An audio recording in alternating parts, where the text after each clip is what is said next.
Now, today it's all about the solar era and the separation from nature, and it's also about the emergence of the ego, that is the conscious mind, and the separation of the conscious mind from the deeper matrix of the primordial soul, which had been going on for 25,000 years before this happened, at least, sort of thing. So we have to remember this is all about individuality, the emergence of the individual from the collective of the tribe, which has not yet happened in the Muslim society. We can see what a collective society looks like today, which is what it looked like prior to this era, during the solar era, before the individual began to emerge. So, around 2500 BC, we enter a totally different era, an era which sees the emergence of the ego from the matrix of instinct and the primordial soul. This whole era is about the gradual emergence of the individual from the collective life of the tribe and the development of the conscious mind. But it is also about a violent and traumatic separation from nature. So in this second talk, I'm going to look at the last 4,000 years, that is from roughly 2500 BC, that I've named the solar era. During this era, the sun replaced the moon as the primary celestial image, and the Great Father replaced the Great Mother as the image of deity. Western civilization developed on the foundation of a fundamental dissociation between spirit and nature, creator and creation. This is terribly important, and between the masculine and feminine archetypes that were associated with these. This dissociation, or split, effectively destroyed the ancient shamanic understanding of the presence of spirit in the phenomenal world and opened the way to its ultimate exploitation.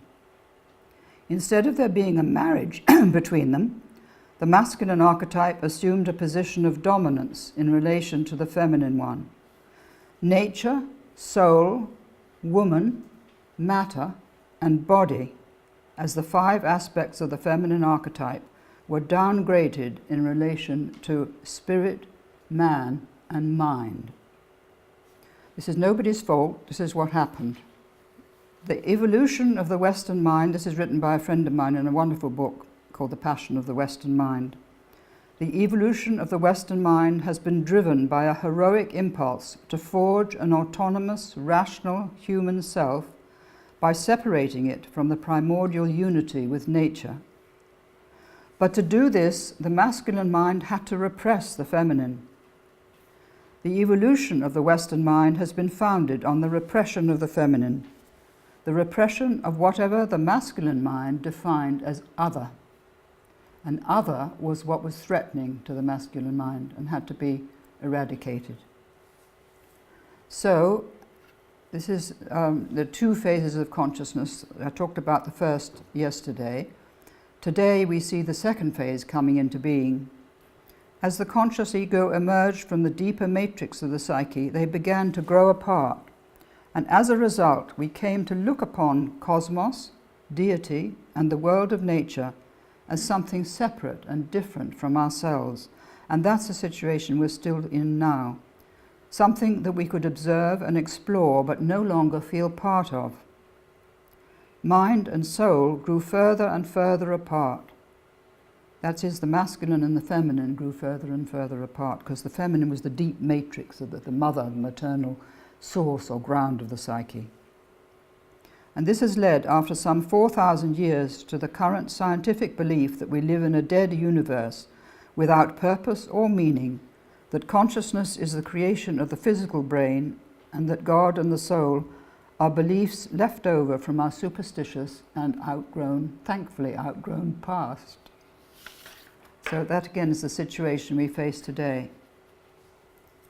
So I've drawn this diagram of the psyche to show you how the emerging ego and the conscious mind, you'll see that below the red line is the matrix of instinct and the primordial soul, and what Jung called the collective unconscious, and also nature, and beyond that the cosmos. And that little yellow triangle at the top is the solar ego, which is still very fragile. It's not secure at all.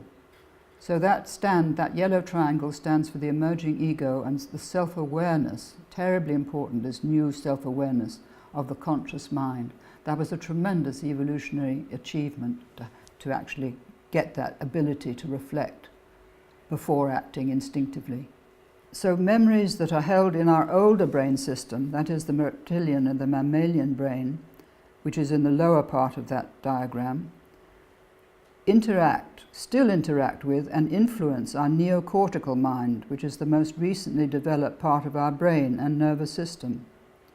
Our problems today arise from the fact that over the last 4 millennia, our ego and our conscious mind, that tiny aspect of our total psyche, has become detached from the deeper matrix of the primordial soul out of which it evolved, like the child emerging from the mother. As time went on, the conscious mind has become more and more inflated and omnipotent. Its detachment is now complete, and it no longer has any awareness of or relationship with the psychic depths from which it has emerged, no relationship with nature or the cosmos. Like Icarus in the Greek myth, it has flown too close to the sun, and it's in great danger of plunging into the sea and being destroyed because of that. But one has to remember that the emergence of the ego and the conscious mind is the greatest evolutionary achievement of the whole solar era. But this achievement gradually opened a chasm between spirit, that was associated with mind, and nature, that came to be associated with the body and with matter. Huge separation there. This whole process was closely tied into the invention of writing and the power that literacy gave to a tiny elite group of educated and very powerful males. Gradually, the mind assumed a position of dominance over the body, and man assumed a position of dominance over nature and woman. This 4,000-year-long process was, I think, largely unconscious, and as I say, nobody can be blamed for it. It just happened. We have still not emerged anything like from its influence. So now I'm going to go a bit into the historical background. The solar era is a time of tumultuous social and political upheaval. New tribes worshipping sky gods invaded the thriving river valleys that had for millennia worshipped the Great Mother, and later the many goddesses and gods of the Bronze Age, as in Sumer and Egypt, and in India to this day. These warrior tribes had a terrifying impact on the settled communities they invaded and destroyed. They might be compared to the warriors of Islamic State today, whose psyche has regressed to the behavior pattern of that far distant past. Vast numbers of former agriculturally based people began to move to walled towns, and these grew rapidly, very rapidly, as increase of population into large cities with walls around them. A largely egalitarian society was replaced by a new hierarchical patriarchal order. With the rise of literacy in the priestly class, powerful bureaucracies emerged to govern these cities and later empires. Colossal temples were built like the ziggurat in Mesopotamia. Kings appeared whose ambition was to create and rule vast empires. So we have the Persian Empire first of all, then the Babylonian, the Assyrian, and later the Greek and Roman, and then ultimately the Holy Roman Empire of Europe. Discoveries in astronomy, mathematics, engineering, and an incredible creative outpouring into temples and palaces and sculptures and exquisite works of art of all kinds was promoted by the immense wealth of the rulers of these empires. But they were built on the sacrifice of the lives of hundreds of thousands of young men who had to face the terror of death by the sword, as described in the Iliad. There's a book called Why Homer Matters, published by a man called Adam Nicholson, which describes what these tribes were like and how they acted and how terrifying they were and how they were unstoppable. If you want to read what a real description of that period, I would get it, Why Homer Matters. So now we move into the mythology that was the background here. There are 4 powerful mythologies that dominate the solar era. This is a historical and social background, I should say, to the change in mythology and the relationship between the masculine and feminine archetypes that was to have such a profound influence on the development of Western civilization in particular. Obviously, I can't cover what happened in China or in India, but you also have the Mahabharata in India, which is the same mythology as I'm going to describe now. So there are four powerful mythologies that dominate this era. First of all, the myth of the battle between light and darkness, good and evil. Secondly, the hero myth. Thirdly, the myth of Prometheus stealing the fire from heaven. And finally, the myth of the fall of man. I haven't included the Christian myth here because it's really outside the course really that I'm giving here, but obviously it's important for the whole era. The primary theme of solar mythology is the battle between good and evil, light and darkness, the ascent to the light and the conquest or overcoming of darkness. It originated in Persia with the great sage Zoroaster and is reflected in this image of the solar hero killing a dragon. It is this myth that polarizes and divides. It is this myth that drives the battle to conquer and subdue nature in the service of man, and the ideology of limitless growth and progress, leaving behind everything that is the past, overcoming the past, looking always to the future and to progress. Despite its huge cultural achievements, this 4,000-year-long era has been dominated by conquest, territorial expansion, and the creation of these gigantic empires, culminating in the polarized situation we face today in the Middle East, with thousands of desperate people fleeing death and destruction of their homes and livelihoods. But this is something that happened 4,000 years ago and has happened right the way through. Always this destruction of homes, livelihoods, crops, destroyed by the foraging armies. But this myth also describes humanity's immense evolutionary task. It really drives humanity's task of bringing human consciousness from a state of virtual unconsciousness or darkness to the fullest development or state of enlightenment of which it is capable. Through eons of Earth time, we can now trace the story of the evolution of life on this planet, our own separation and emergence from the matrix of nature, and our arduous quest for greater understanding of life and ourselves through search, suffering, and heroic endeavor. This doesn't mean to say that in the goddess cultures there was total unconsciousness, but there was a different kind of consciousness, much more instinctive, much more, just in touch with everything and acting on that feeling of being in touch, but not thinking specifically of should I wait before I kill that man or whatever, There was no hesitation between the instinct and the carrying out of whatever the program was.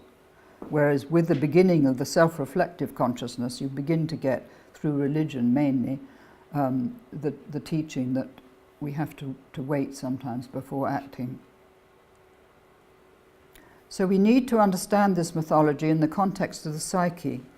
And in this context, it can be understood to reflect the ego's struggle for autonomy in relation to the immense power of the matrix of nature. It's a huge power, and I'm coming to it later, symbolized by the dragon. But you can see with a child how difficult it is to get that sense of individuality and how to find its way in the world, and it has to act initially by instinct, and then it goes to school and it has to learn you can't do this and you can't do that, you have to do this, you have to do that. So it's programmed differently once it begins to have self-reflective consciousness. And if you put that back into the growth of humanity and the evolution of humanity, that is what was happening during this new era. Many new things had to be learnt. You had to obey the priests, for one thing.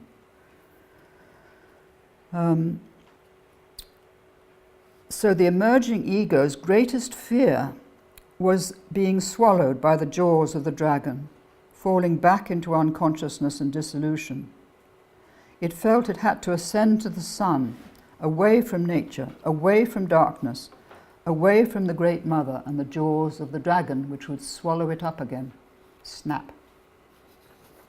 And this is the great fear of psychosis, of course, because that's being swallowed again by the unconscious. This was tantamount to matricide, because the ego's struggle for autonomy ultimately destroyed the possibility of maintaining a relationship with the deep ground of the psyche. I think things could have been different if there had been a marriage between the Great Father and the Great Mother. That is the huge cultural mistake that was missed, as it were. The inner dissociation in the psyche, the inner situation, was soon projected onto the battle against external enemies in the world. And that's the way it's gone on right into the time of George W. Bush and Tony Blair. The enemy is out there, we've got to defeat it out there. Whereas the focus of lunar culture was on the alignment of the human community with the rhythm of the Earth's cycles and the vast living body of the cosmos, the focus of solar culture was on the desire to conquer, whether nature, territory, or tribal enemies. Now, one of the most important features of this era is a separation of the individual from the tribal group through his outstanding achievements. That was the way he separated himself. And of course, he dons the mantle of the solar hero, and above all, the mantle of the warrior. That's the only way he could escape from the collective, was to gain fame in battle and the number of enemies that he killed. His deeds were celebrated in the courts of kings and in the marketplace. There are two famous books that set the scene for the emergence of the individual, and they are the Iliad and the Odyssey. Achilles and Odysseus are prototypes of the solar hero, whose prowess in battle is legendary. However, as illustrated in the great play by Euripides called The Trojan Women, the fate of the women whose men had lost the battle was to be sold into slavery, like the Yazidi women today.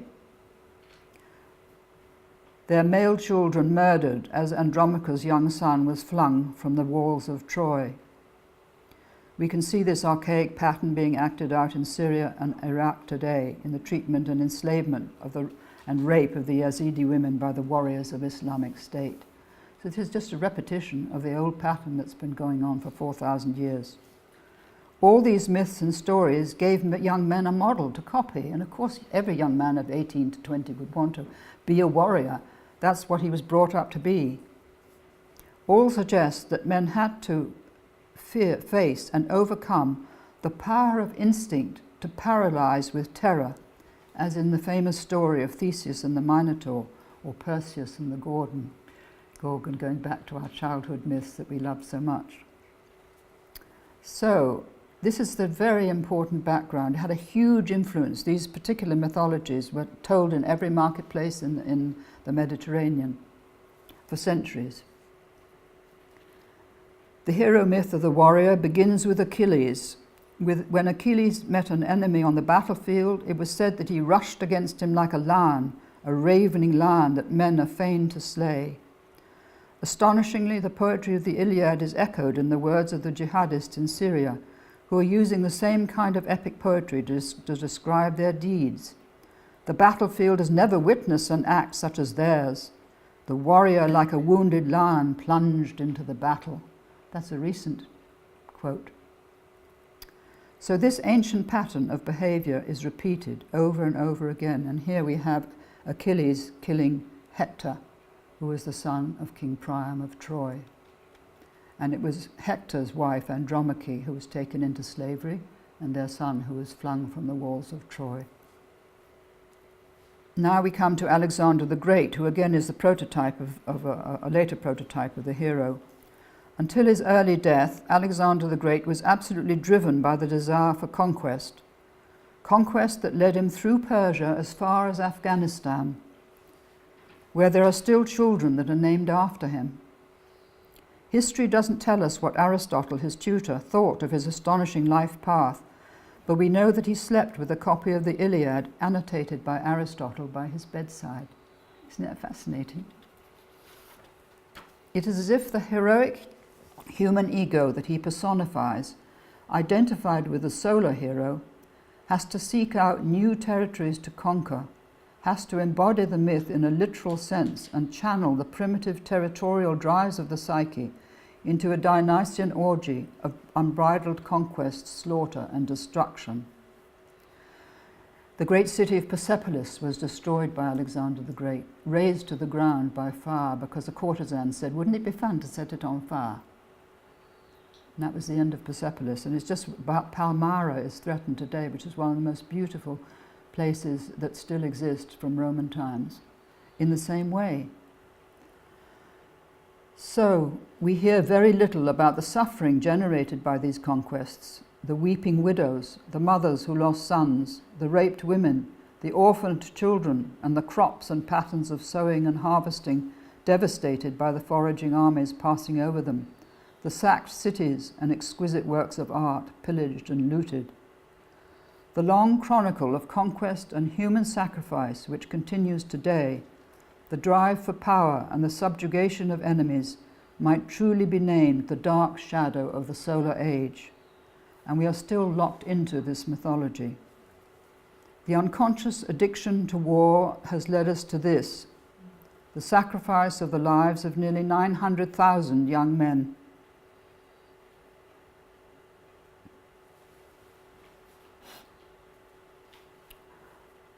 All of whom were heroes.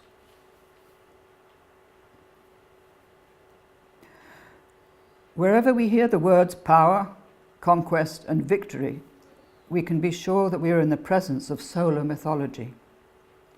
More young men and women will die, and we will mourn them just as we mourn those already lost, but we will continue as before, unless we wake up to our shadow.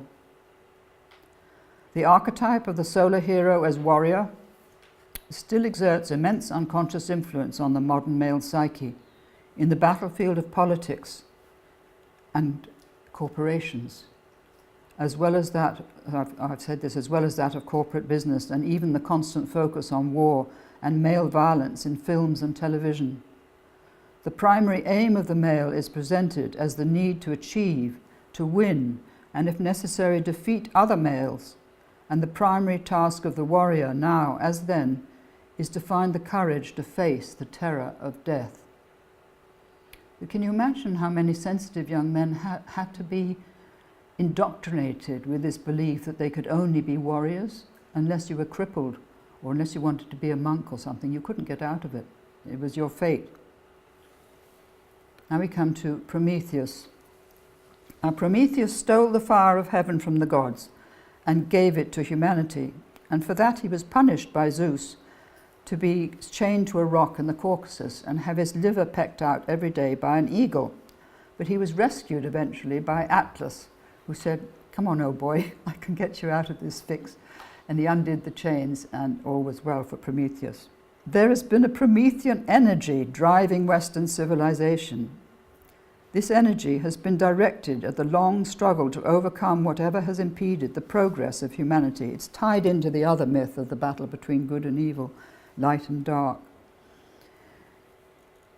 There's been the great quest for freedom and enlightenment, the struggle against tyranny, against slavery, against the oppression of women and the sexual abuse of children today. It drives the struggle to bring education to the still illiterate masses of the world, to lift people out of poverty and misery, to improve their physical and mental health by medical advance, and to help in an infinite number of ways, because it's a human instinct is to help, want to improve things, even things like potholes in the roads. We want to fill them in and make it better, so to speak. So that's deep in the human psyche. It's led to the sublime creations of the men who designed and built the great Gothic cathedrals, for example, and also to all those wonderful works of art by poets or artists and great musicians. It has led to the tremendous scientific discoveries of men like Copernicus and Galileo, of Newton and Einstein, but it has also led to the lethal power of our weapons of mass destruction that now threaten us with annihilation. In creating these weapons, man has indeed stolen the fire of gods from heaven. Now, one of the most important myths of the solar era is the myth of the fall of man, and I'm going to spend some time of it because it's so important and it's absolutely at the root of Western civilization. So this is the fourth immensely powerful myth that's dominated this whole era. It's perhaps the most dramatic and influential myth of the solar phase of separation. The myth originates, as you know, in the book of Genesis in the Old Testament. For over 2 millennia, it has been interpreted as literal fact and as divine revelation, and it became the foundation of Christian doctrine and the reason why we needed a Redeemer. This is very important. It's right at the root of Christianity. In this myth, the worship of the Great Father replaces that of the Great Mother. Divine immanence is lost, that is to say, nature is no longer divine. The emphasis is on the transcendence and remoteness of God or Spirit. Earth becomes a place of exile and punishment for primordial sin. Man is given dominion over the earth, but he is no longer part of the divine order. He lives in a world that is contaminated by the fall and subject to sin, suffering, and death. If we look at the myth of the fall from the perspective of the evolution of consciousness, the whole myth can be read as a metaphor that describes the birth of self-awareness and our separation from the matrix of nature, the Garden of Eden out of which we have evolved. By the way, this is by Cranach. It's a very, very beautiful painting. It shows the whole story, the whole cycle. But the radical change of consciousness which it reflects tore us out of nature and led to pathological symptoms of anxiety and the compensatory desire for power and security, resulting from a profound experience of dissociation, separation, and loss. Of course, this was all unconscious. Symptoms similar to those a child exhibits when it's lost its mother. Comes up as rage later on, the grief of the child that had to be held and carried without being able to express it. Comes up as rage. We lost the feeling of connection between ourselves and an invisible ground of spirit that was active and present within the visible world. And we lost the sense of kinship with all creation. Two very important losses. Unfortunately, even tragically, the myth was taken literally as divine revelation, which it would have to be then because there wasn't the psychological insight that we have now. So it was taken as given by God. And the Christian psyche was imprinted with the belief that human nature was fallen, marred in sin, punished by God and condemned to exile and suffering on earth. Christians have been taught and have believed for 2,000 years that their only chance of redemption was the doctrines and rituals of the Church and the saving grace of the sacrificial death of the Son of God. There was no salvation for those who were not Christians. In this myth, the image of deity changes from Great Mother to Great Father. Now, this has been found out, these facts that I'm giving you, by a very clever priestly inversion by a priest of the First Temple. The goddess Asherah, who was at that time worshipped as the Great Mother in what is now Palestine, was demoted quite deliberately into the human and flawed figure of Eve, who still strangely carries the title once held by the goddess, Mother of all living. In Genesis 3, God says to Eve, "I will greatly multiply thy sorrow and thy conception. In sorrow thou shalt bring forth thy children, and thy desire shall be to thy husband, and he shall rule over thee." And God says to Adam, "Because thou hast hearkened unto the voice of thy wife, and hast eaten of the tree, cursed is the ground for thy sake. In sorrow shalt thou eat of it all the days of thy life." For nearly 2,000 years, countless millions have assimilated the message of this cruel, rejecting, and punishing God, and felt themselves burdened with original sin. Nowhere in the myth of the fall do we find the celebration of the sacred nature of sexual love, nor the recognition of this world as a sacred order of reality. It was only the Garden of Eden that was sacred. On the contrary, expulsion from the Garden of Eden and the suffering of both man and woman were presented as a divinely imposed punishment for the role of our primal ancestors in initiating the fall. The idea of God as a deity willing to sacrifice his only son for the redemption of humanity entered theological history. Henceforth, worship was directed away from earth towards the transcendent Father in heaven. All rituals of relationship with nature, all the ancient practices of speaking to spirits and listening to what they were saying, all the rituals of relationship with nature and the Great Mother or Great Goddess were ruthlessly suppressed, often under pain of death. There is no more striking image of this sense of exile and loss than our expulsion from the Garden of Eden, with an angel with a flaming sword barring our re-entry. I think this myth has had a disastrous effect on the human psyche and on Western civilization, that is, Christian civilization as a whole. It led to deep feelings of sexual guilt and to a virulent misogyny, because all women were identified with Eve as the ultimate cause of the fall. This myth is, in my view, the origin of the misogyny which spread like a contagious virus through the three patriarchal religions, because all three were infected by it. A misogyny that reached its most obscene expression in the witch trials of the 15th to the 18th centuries, when over 100,000 women were burnt at the stake. What were the effects of the tremendous archetypal shift of emphasis from lunar to solar mythology, and from creator as mother to creator as father? And why did it happen? I think it happened because at this stage in the evolution of consciousness, the fragile ego needed the support of the masculine archetype to help it emerge from the feminine matrix of instinct, to strengthen and focus it, to develop what we call our rational mind. This is why it's so important for the father to be present in the bringing up of a child as well as the mother. It's absolutely vital that the father is there to help the child manifest itself in the world.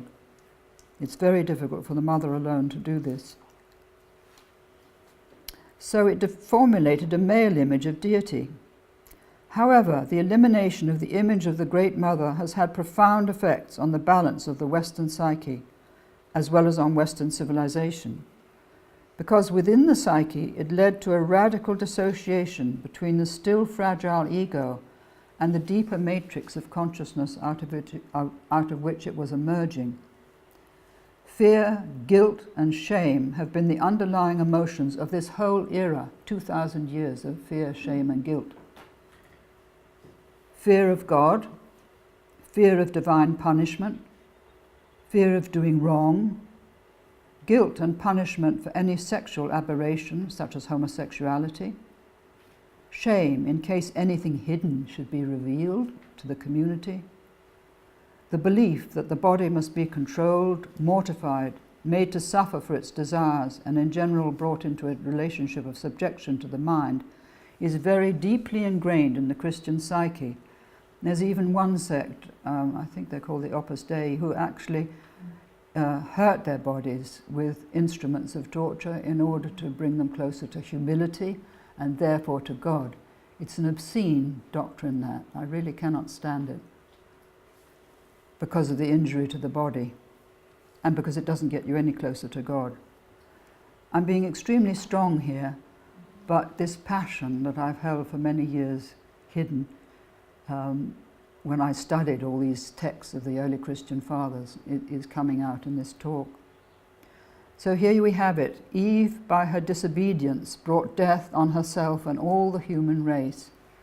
And Mary, by her obedience, brought salvation. So what a program for the woman's psyche. Only by being obedient will you be saved. There are some 2 billion Christians in the world today, nearly a third of the world's population, who will absorb the idea that a woman was responsible for bringing death, sin, and suffering into the world, and that because of her primordial sin, humanity carries the bitter legacy of the fall. These 2 beliefs, so entwined with each other, have deeply wounded the Christian soul. They have wounded woman's image of herself, as well as man's image of woman, and also the image of the feminine aspect of his own nature, which he would naturally look down upon and be very frightened of connecting with. because it was associated with all this business. These old beliefs still manifest in our secular culture in the debasement and abuse of women displayed in pornography and Twitter trolls, as well in the ongoing deplorable domestic science. That was a Freudian slip and a half, wasn't it? The ongoing deplorable domestic violence towards women. Apologies to all women present. Even the obsession with sex that's so much a part of modern Western culture, you can't open a newspaper without seeing something to do with sex. It's part of the same sexual complex that led to its repression. It's the other side, as it were, but it doesn't mean to say the complex has gone away underneath, no matter how much you're telling people to sleep with anybody and have a great time, etc., etc. So I think the greatest sickness in Christian culture has been, 1, the belief that the body was the repository of sin, 2, the repression of the instinctive delight in life, including the celebration of sexuality, and 3, the oppression and enforced subservience of women. Women couldn't do anything else than be subservient if they were to survive. They had to serve the whole community in order to win any kind of position in society. They had to look after the old and the young, they had to feed the sick and everything. They took on the whole burden of serving the community. So the primary mistake in Christian teaching was to split nature from spirit and body from soul. The soul and the instinctive feeling values associated with it were consistently overridden and ignored, and the voice of woman was silenced. The second mistake was the belief that in order to cultivate the soul, we had to deny, repudiate, and even inflict suffering on the body. Suffering or denial inflicted on the body was believed to open the path to God, and this came straight through from the early Christian fathers. Only by repudiating her sexuality and renouncing the world could a woman become acceptable to God. So the question I would put to you is this: did this myth bring us to a higher and more evolved state of consciousness, or has it held us back for 2,000 years? Now I'm coming to the effects of these two polarizing mythologies, or all four polarizing mythologies. The feminine archetype associated with nature, soul, body, and matter was split off from spirit. Thinking gradually became dissociated from feeling, and thinking became all important, whereas feeling was sort of pushed down. Nature and the earth were no longer sacred, and nature was effectively desouled by this whole process. Man became identified with spirit and with mind, and woman became identified with nature and body.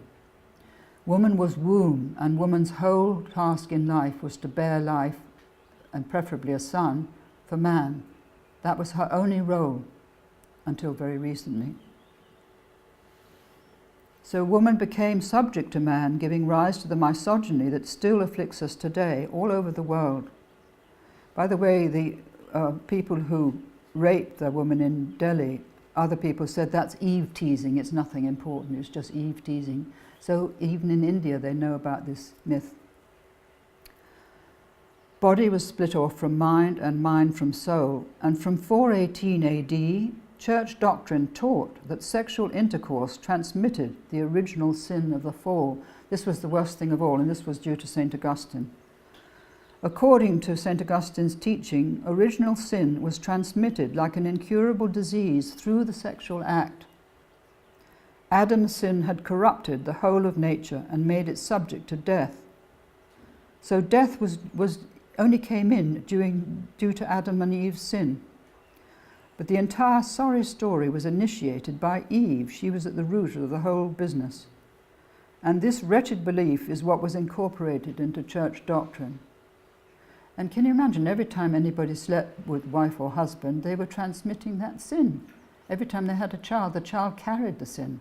And that's why the Catholic Church baptized the child before saving the life of the mother, because it was more important to save the child from original sin than it was to save the life of the mother. Western civilization developed on the foundation of this fundamental split between spirit and nature and between mind and body. And today we're faced with the devastating effects of the absence of the feminine in our concept of spirit.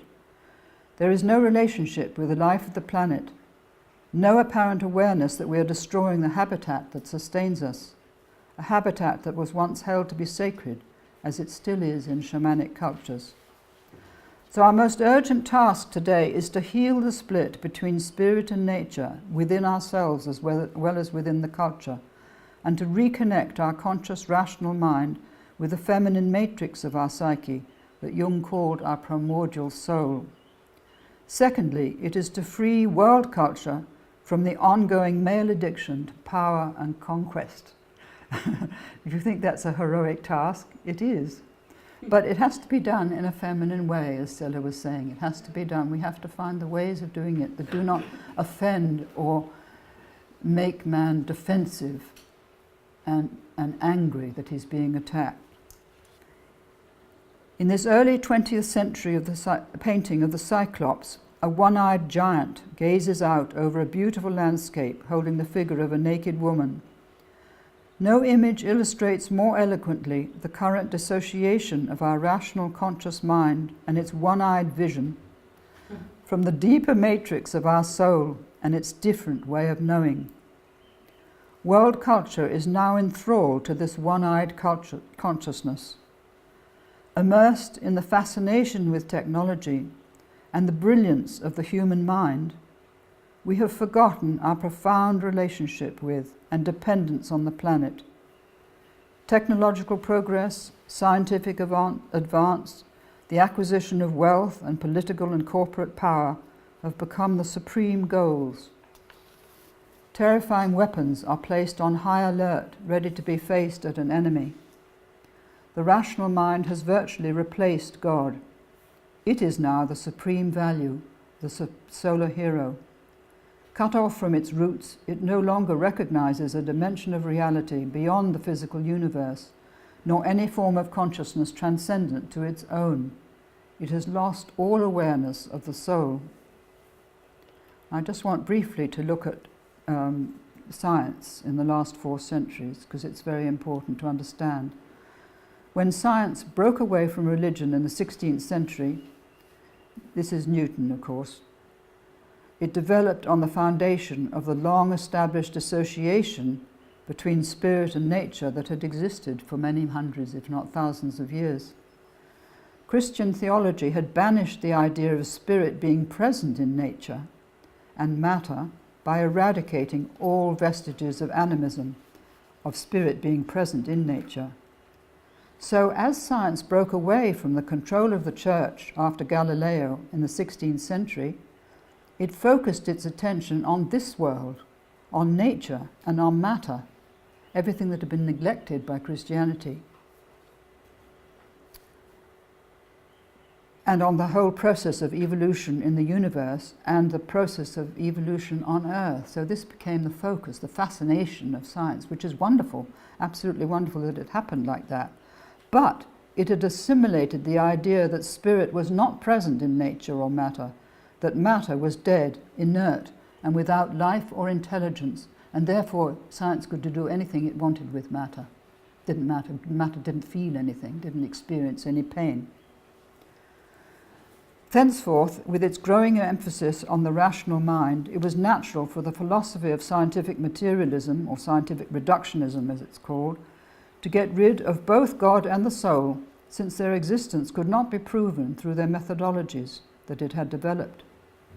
It did not embrace the idea of the further development of human consciousness and the higher states of mind that have been long known to the metaphysical traditions of the East. There's no idea in Christianity of developing consciousness further. There's emphasis on being good, kind, forgiving your enemies, but not on actually transforming our consciousness. Whereas the Eastern traditions have long, for 4,000 years or 6,000, have had that tradition. So the vacuum left by the decline of Christianity in the West was soon filled by the ideologies that tore the 20th century apart. So now I'm going to go deeper into those ideologies. Jung warned us about our unconsciousness with these words: "As at the beginning of the Christian era, so again today we are faced with the problem of the general moral backwardness of our species, which has failed to keep pace with our scientific, technical and social progress." Now I'm coming to the dragon. Because the dragon, like the dinosaur, personifies the immense power of unconscious primordial instincts in relation to the rational mind, to the conscious mind, represented here by the solar hero who's doing his best to kill it. But he's not going to get very far with something so enormous and so powerful. These instincts have unconsciously controlled our habits of behavior for countless millennia and now threaten our species with extinction. This is a terribly important part of this talk. Religions have had very little impact on their dark aspect. But it's important to know that this deeper matrix of the psyche is also the source of our extraordinary imagination and our creative powers. Like nature herself, because we're part of nature, we carry within us both creative and destructive powers, powers that come to us ultimately from the stupendous energy of the cosmos. But we have to know that we carry both within us. We can't be all good. We're also carrying this potential for very destructive behavior. Now I've brought here some lion pictures, because the lion is not only an image of the predator aspect of the psyche, as above left, that can take us over, but also an image of the courage, strength, and instinctive intelligence that we carry within the depths of our limbic brain. We all carry this. I must tell you a lovely story about my publisher, because he was in a very difficult situation, and one night he had a dream that a lion was clawing at his door, a huge male lion, and he opened the door with, being a therapist himself, he knew what to do. He opened the door, let the lion in, and the lion said, "I thought you'd never open it," and lay down on the hearth. And since that time, his life has been transformed. He's now got a partner he's fallen in love with. He's got a new house and a big barn to store his books, and all that has been brought about by being in touch with his instinct. So this is an example of how the lion can help as well as be a danger. And I thought I'd just show you this lovely picture of a lioness giving a man a hug. Isn't that gorgeous? So most of us are way out of touch with our instincts, so we need to cultivate a relationship with them, to cultivate a strong and loving bond with this deepest dimension of our nature. And if we do that, it won't necessarily take us over and act as our enemy. But all of you maybe have a particular animal you may have dreamt about. It may have been a lion, maybe a bear, maybe a hippopotamus, maybe a dinosaur. I've had lots of dinosaur dreams. Or maybe a little tiny animal like a cat or a dog or a horse. So pay attention to the animal in your dreams. It's very important what's happening to that animal. Is it wounded? Is it calling out in pain? Or is it acting as your guide and your help? So here I've come to a definition of evil, as best I can do, because I think that evil has its origins in the deeply unconscious predator-prey pattern of behavior that is active still in our primordial soul. And it may be defined as the intention to inflict or the act of inflicting terror, suffering, humiliation, torture, or death on another human being or another group of individuals. The more the conscious and unconscious aspects of our psyche are dissociated and in conflict with each other, the more likely we are to be possessed by the dark aspect of our primordial soul, which is symbolized in mythology by the dragon. If you remember, in Greek myth, there's always a dragon that's ravaging the land, and the princess has to be offered to it as a sort of sop to stop it doing that. And then along comes the hero and rescues the princess, and then he marries her, and he becomes the ruler of the kingdom. So this is overcoming these hugely powerful instincts. Greek myth knew all about how powerful they were. So This dark aspect in Jungian terminology is the terrible mother who can swallow us up and cause us to regress into unconsciousness and barbarism, something that we can now see happening in the Middle East, as well as in Africa.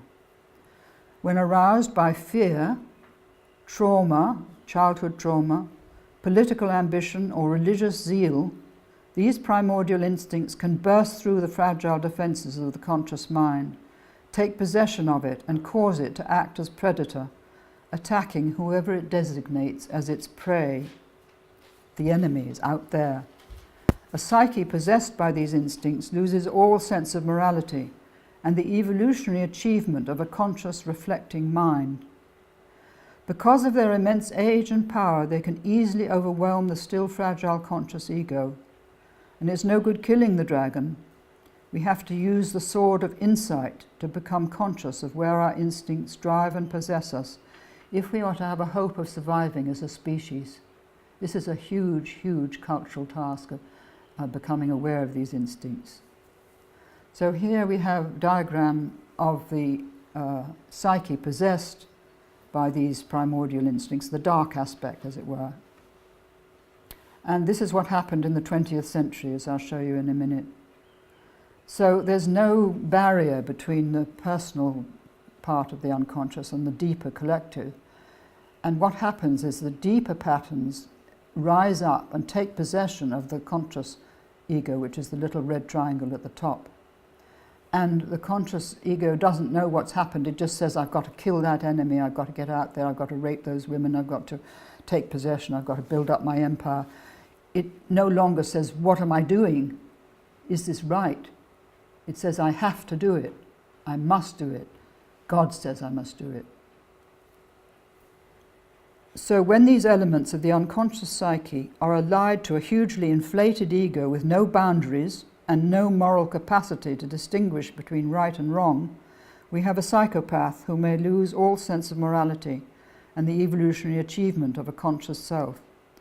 And the people who blindly follow him, thinking that they're also going to be part of this strong man leading them, are thrown back thousands of years, becoming an unconscious unit of the tribe again, something that the whole thing of individuality really rescued us from, serving a depraved concept of deity or a depraved ideology which is calling for bloodshed and power.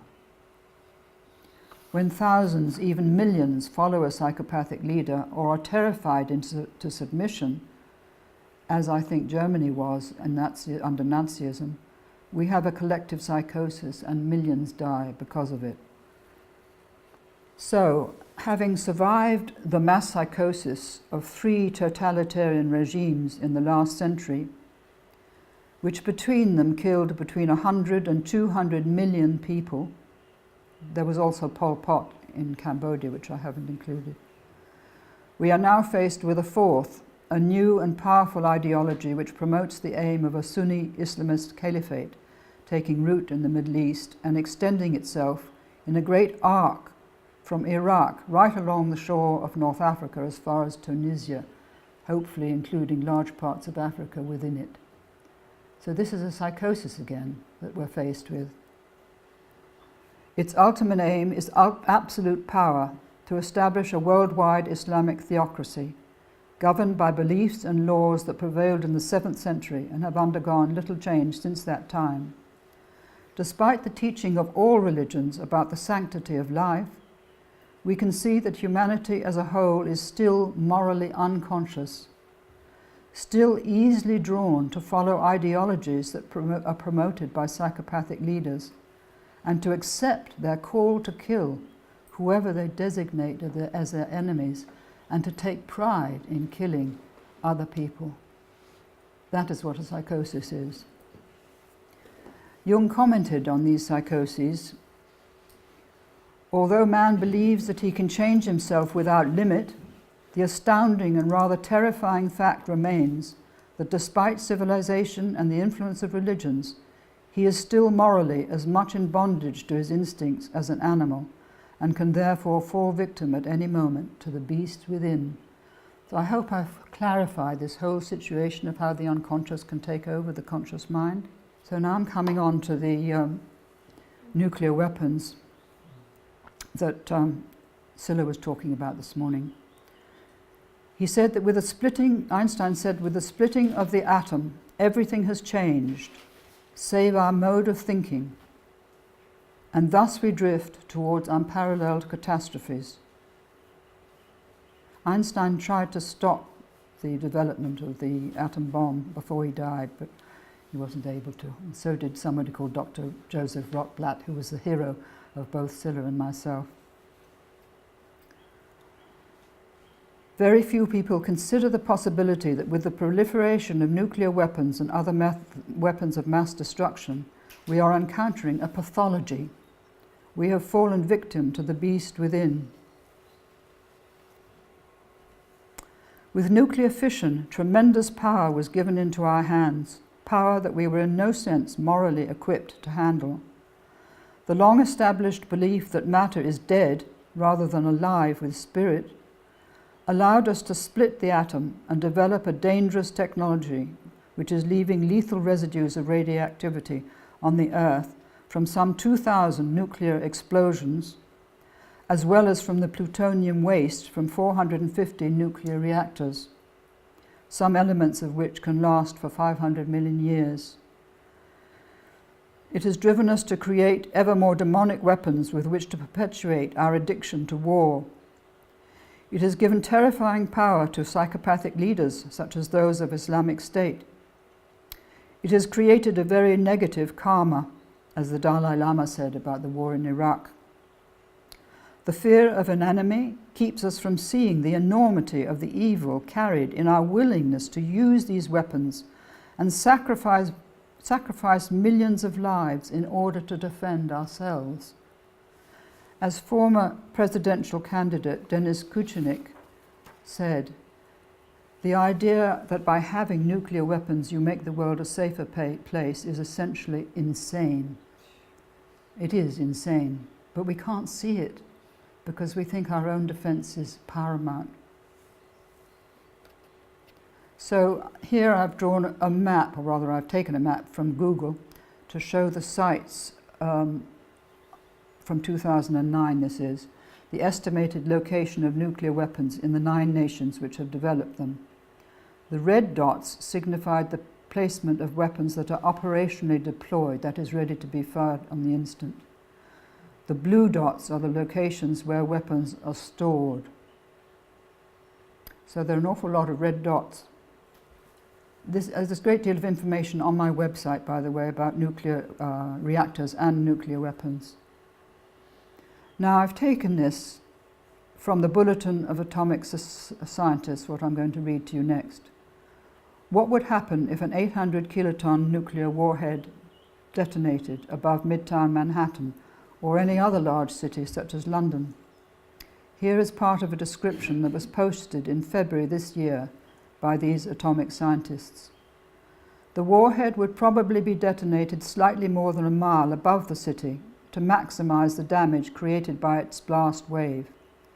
Within a few tenths of millionths of a second after detonation, the center of the warhead would reach a temperature of roughly 200 million degrees Fahrenheit, about 100 million degrees Celsius, or 4 to 5 times the temperature at the center of the sun.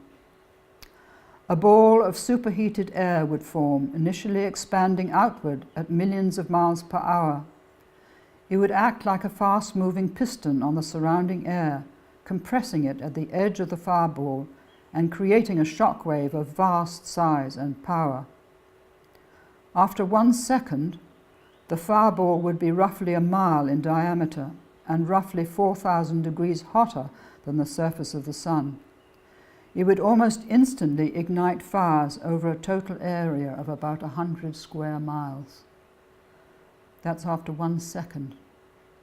Within tens of minutes, everything within approximately 5 to 7 miles would be engulfed in a gigantic firestorm.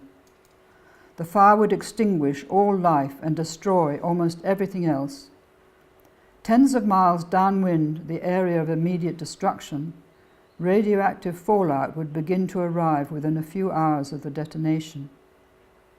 So this is the weapon that we, the human species, have created. In my view, the presence of these weapons and their possible use pollutes not only the planet, but the human psyche, and that is the collective human psyche. I recently reread a lecture called The Problem of Peace given by Dr. Albert Schweitzer in November 1954, when he was awarded the Nobel Prize for Peace. And in it he addressed the problem of our moral immaturity in relation to the Superman power of our technology and our weapons, of which we're so proud. This is what he said. The Superman suffers from a fatal flaw. He has failed to rise to the level of superhuman reason to match that of his superhuman strength. Because he lacks it, the conquests of science and technology become a mortal danger to him rather than a blessing. The essential fact we should have acknowledged a long time ago is that we are becoming inhuman to the extent that we become supermen. We have learned to tolerate the facts of war, to tolerate that men are killed en masse, that whole cities and their inhabitants are annihilated by the atomic bomb, that men are turned into living torches by incendiary bombs. In resigning ourselves to our fate without a struggle, we are guilty of inhumanity.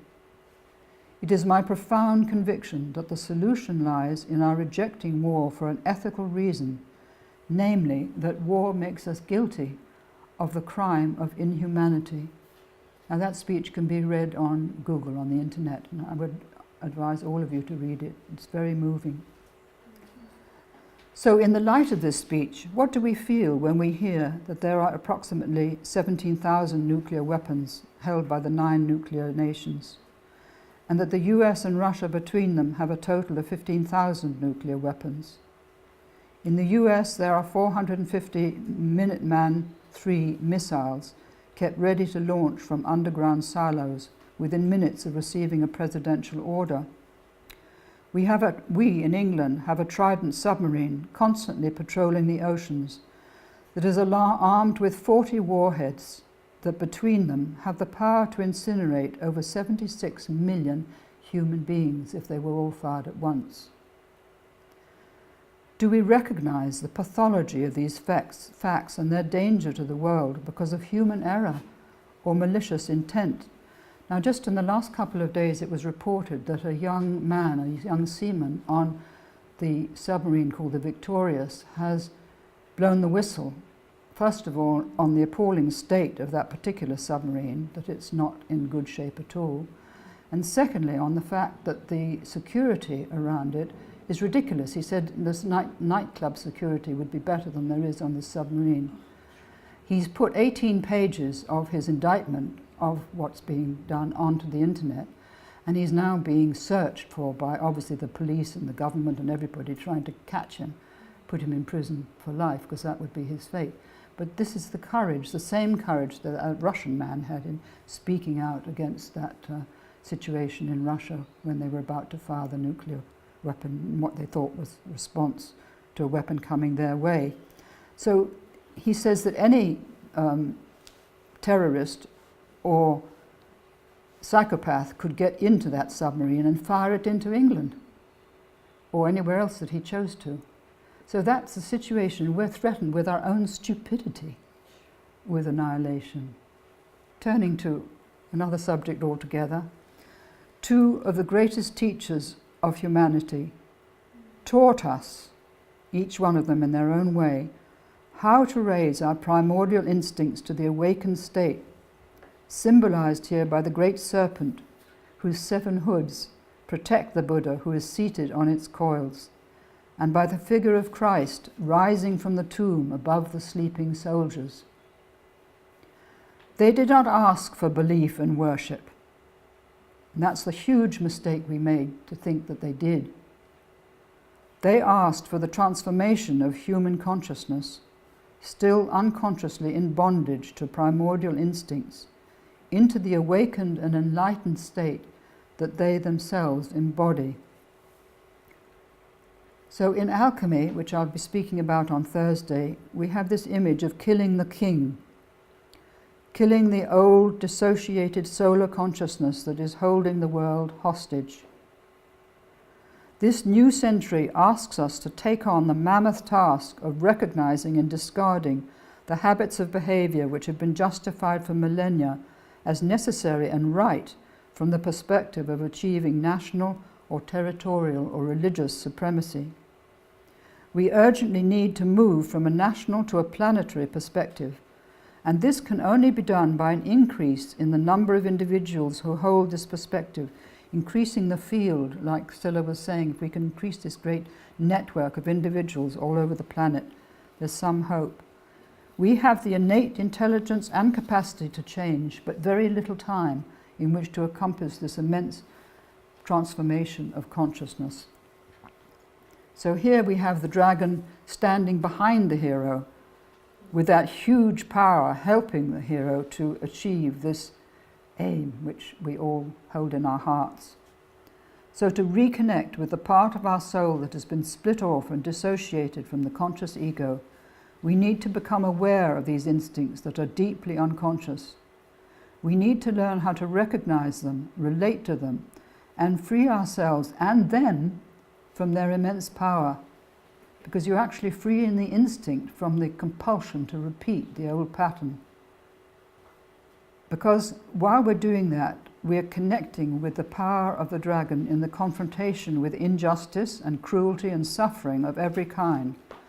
But this requires insight, and it requires awareness of one's own psychic wounds so one isn't driven by them, and constant vigilance. And it's a truly heroic task. The warrior ethos can be taken to a new level in the battle to release humanity from the bondage of unconsciousness. So today, to end, we're living at a time of momentous evolutionary change, which demands the breakdown of outworn beliefs and long-established habits and the birth of a new worldview. The scientific discoveries of the last 100 years have shattered the foundation upon which our culture was built, just as the discoveries of Copernicus shattered the medieval view of reality. Yet we do not have a philosophy, a cosmology, or a morality that is commensurate with the staggering discoveries we have made. So our deepest need is to connect with the evolutionary impulse that is asking us to become conscious of our role in relation to the planet. And this is what all of us in this room are feeling, that's something we need to contribute to helping the planet. We need to birth a new planetary consciousness within our culture. And to do this, we need to reconnect with our heart, with the instinctive sources of wisdom within our soul. If we can recover the values that were intrinsic to the ancient participatory way of knowing, without losing the priceless evolutionary attainment of a reflective mind, together with all the discoveries we have made and the skills we have developed, we could heal both the fissure in our soul and our raped and vandalized planet. So we need a new story, a new myth, and a new concept of spirit that includes nature and the sacred feminine, if we are to create a better kind of civilization and discover a higher destiny and a different goal. In my next talk, I will look at some aspects of this new story.